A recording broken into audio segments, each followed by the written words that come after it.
This episode of Techno Buffalo is brought to you by GoDaddy. Welcome back to another edition of Ask the Buffalo. I'm your host, John Rettinger, and you can ask me anything you want from the wide world of technology. Today, we're going to talk about cell phones, tablets, 3D technology, and everything in between. Let's go ahead and get started.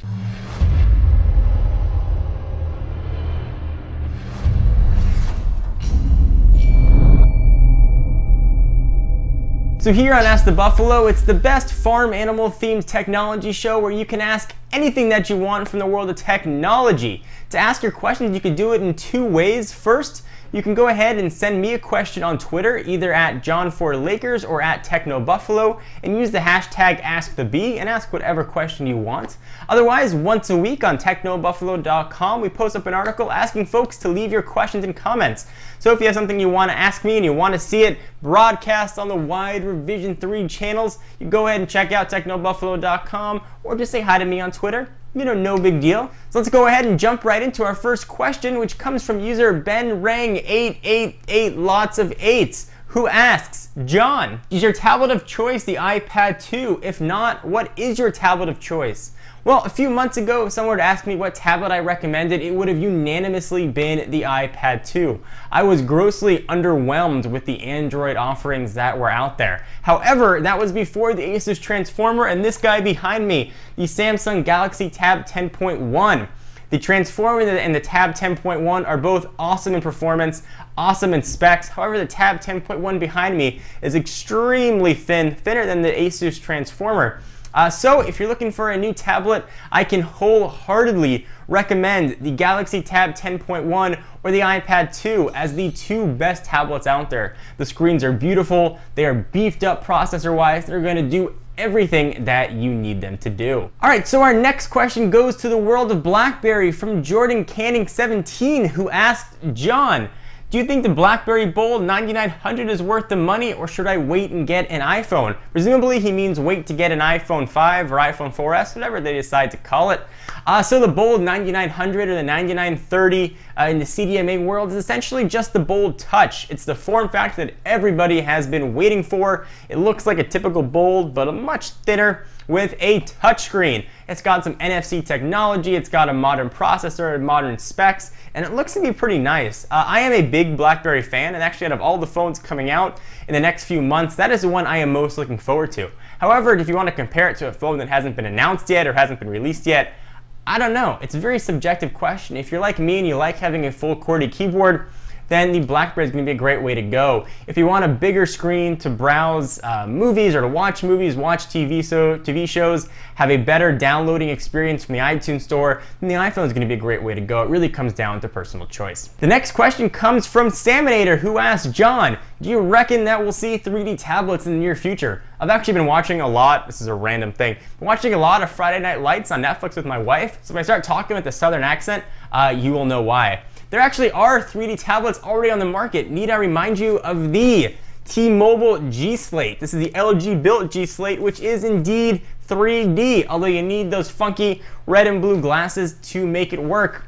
I think you're probably referring to stereoscopic 3D like we have with the LG Thrill or the Evo 3D. I think certainly that those are coming and probably coming very soon. I think a new type of glasses-free technology that we might see is actually one that uses the front-facing camera found on most modern tablets. The screens are exactly as they are right now, where they can be any type of screen, and actually senses where your head is, and it can adjust the images depending on where you move it. That's my moving of the head thing. So I think we're going to see 3D tablets very, very, very soon. This next question is more on the personal side and comes from Trinity Brown, who asked, John, what was your first computer and how'd you get so interested in tech?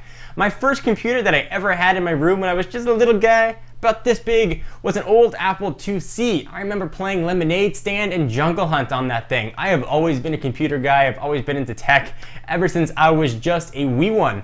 My first computer that really got me into the tech reviewing was actually my very first MacBook Pro. Actually, I made my first YouTube video ever unboxing that MacBook Pro, and that launched my whole second career, which is what I do now, talking about technology to you. Hopefully that helps answer your questions. So our next question is about the T-Mobile MyTouch 4G, and it's from Cal ES Wag, who asked, hey John, What are your thoughts on the upcoming T-Mobile MyTouch 4G slide? Besides the camera, what does it have that any dramatic advantages over the Sensation? Thanks in advance. So I think he's asking, does it have any dramatic advantages over the T-Mobile Sensation? Well, coincidentally, right behind me, I happen to have the MyTouch 4G slide, and it's got that dual-core processor and all that business you'd expect from a modern smartphone, but it does have a few advantages. First, it's got that genius button for all kinds of voice-activated goodness, and the other advantage is, boom, slide-out keyboard, and a very, very thin form factor, and an extremely impressive camera. In fact, our own Mike Perlman did a comparison of the camera on the MyTouch 4G slide versus a dedicated point-and-shoot camera from Sony. So be sure to check that out. Hopefully that answers your question. I'd like to take a minute to thank our friends and sponsors at GoDaddy, which keep everything running here at Techno Buffalo.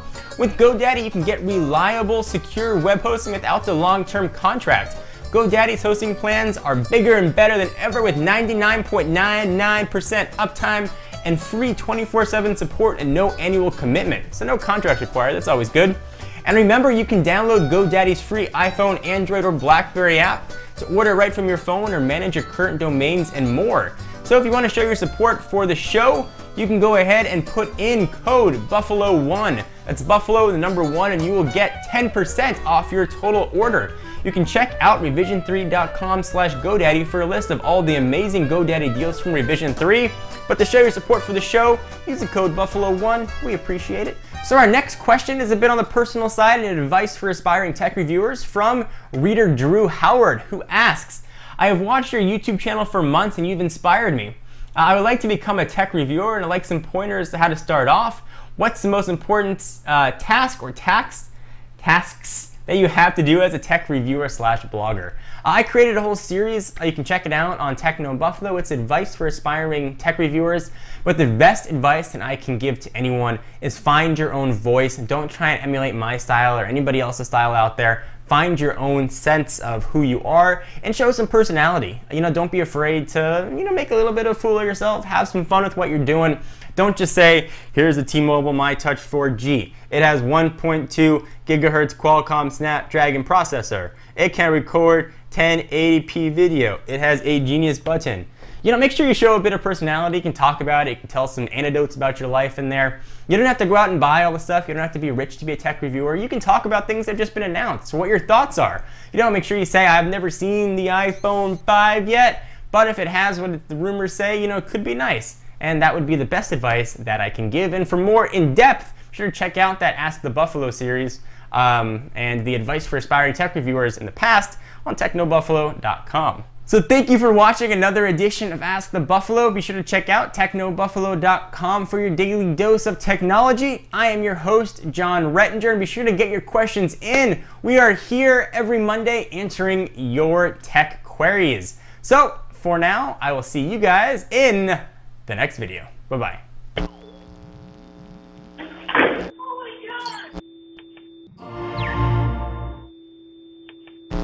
So that was another edition of Ask the Buffalo. I am the Buffalo. That was awful. I am the Buffalo John Rettinger.